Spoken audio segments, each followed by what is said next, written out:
Let's talk to Nicole Elliott. She's a technical analyst and a private investor. Nicole, Happy New Year to you. To you too. Good to be here. We've got three lovely charts. Let's kick off with the euro. What's going on here? Well, if you look at the right-hand side of the chart, you can see that the candles have been shooting up pretty smartly. And lots of people are saying, oh, it's a fantastic start to the year for the euro. Everything's fine in the Eurozone. Telling Mr. Draghi what he ought to be doing at his meeting today. I mean, we've just got so many opinionated people left, right and centre. Poor man, I'd be really quite terrified. I don't think he's poor, that's for sure. But the point is that the move so far in January, yes, it has been very good.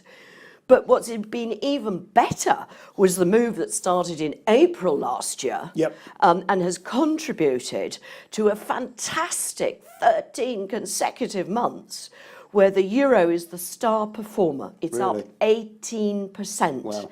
18% since Mr. Trump started his job.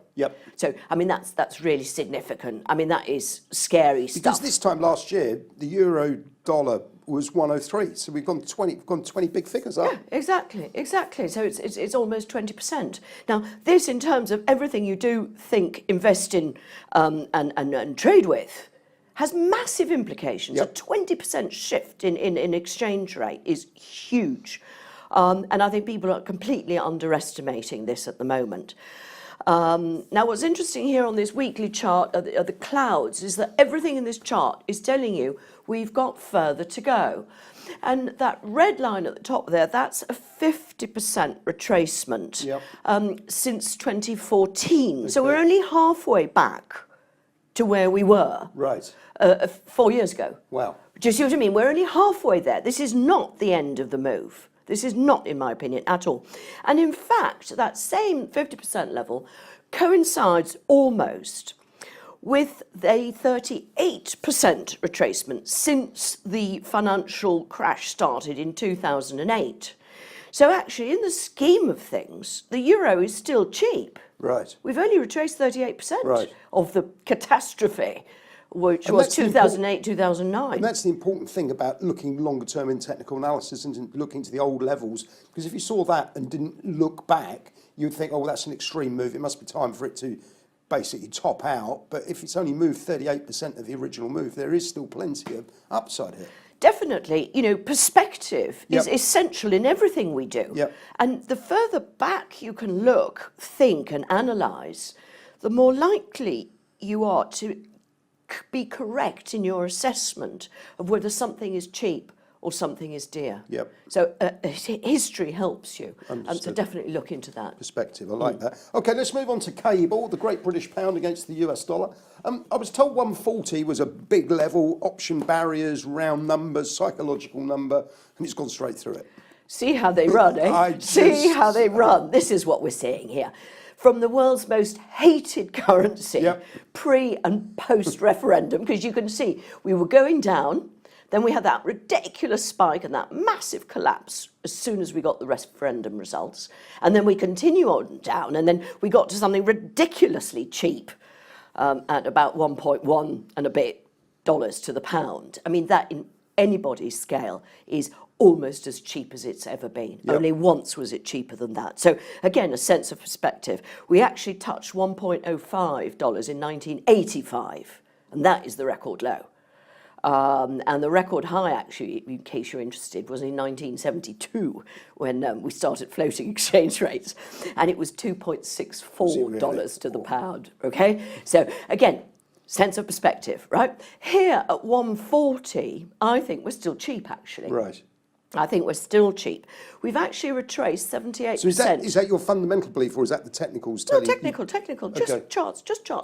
And what we've done, and we are hovering today at a 78% retracement. That is the maximum Fibonacci retracement you can have, okay? And that was from the referendum down to that stupid spike low, okay? So, in other words, we were almost back to where we started. Yes, agreed? That's absolutely. All. 140. If I look at the sort of central plank of where the cable has traded between the sort of 1990s, my mean regression comes in at 1.57. So I've got a comfortable, 15 cents to go still, I think, comfortably, without it even getting expensive. Okay. Okay, so that's the sort of thing I'm looking for. I know, but the reason that this one might pick up speed is because, as I say, we've got this massive shift in sentiment, from the world's most hated to a huge amount of short covering that's only recently been kicking off. And when David Cameron admits that Brexit was a mistake, not a disaster, I mean, look, take it from the top, rethink big time. And that's what's going on. And it will reflect in the currency. This, of course, then will reflect on the value of FTSE shares, right? So just as on the referendum leave result, the FTSE went soaring because the weak pound meant that profits from abroad would be worth more to these very international companies that make up the top 100 in London. The reverse is also true. Okay, so you don't just look at the pound, you look at the other things as well. And again, this one it's not up quite as much as the euro. But today, what's interesting today, both the euro sterling, which is trading at 87p, that is the pound at its strongest since last summer. And dollar yen hit 109 yen per dollar today. And that is almost its strongest in a year. So those two, again, are backing up the concept that we're having quite a seismic shift in the currency market. Understood. Well, let's wrap up with the dollar index. This is what, a monthly chart or a weekly chart? Monthly. This is a monthly. It goes back to 2010 on the left-hand side. And the important bit, and I've done it on this programme loads of times with you, Nick, and that, is that we had been stuck in a band, a horizontal, great big giant rectangle. And when Mr. Trump was made president, we blipped above it for a bit. Okay, just a bit, not that long. Yep, straight back down. And then ever since then, well, we can see, and that is the issue here. Not that Mr. Trump is to blame or anything like that, but this was very, very expensive, and we had crashed into a super long-term from 1985 trendline resistance. Okay, that diagonal, that's from 1985. So the dollar had become not ridiculously expensive, but very, very expensive indeed. And so the line of least resistance has got to be the other way. So that's what's happened there. Now, the key is the end of this month, right? But you can see that we're clearly below, and quite a chunk below, where we've been trading for the last 3 consecutive years. Okay, so in January, there's been this shift, and it's moving faster than it tends to do, and it's moving outside the kind of comfort zone that it had got used to.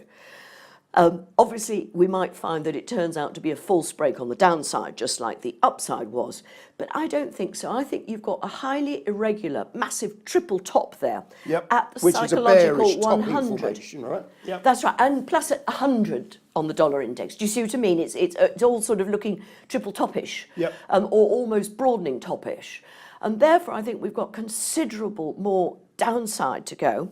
I've put in your support levels there. We've crashed through the first one just like that, although it did hold in the third quarter of last year. Yeah.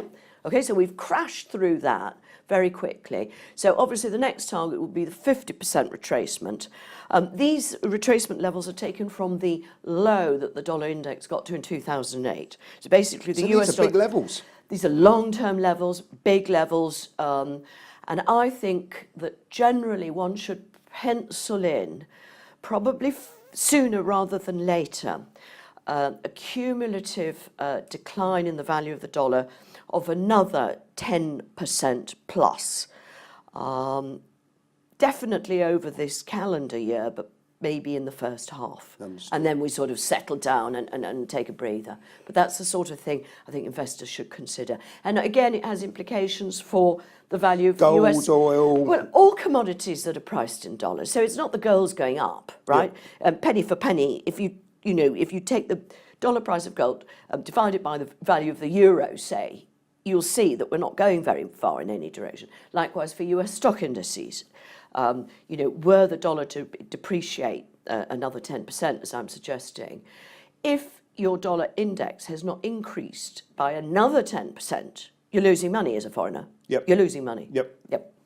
Nicole, brilliant stuff, thought-provoking as always. Thank you very much indeed. That's Nicole Elliott.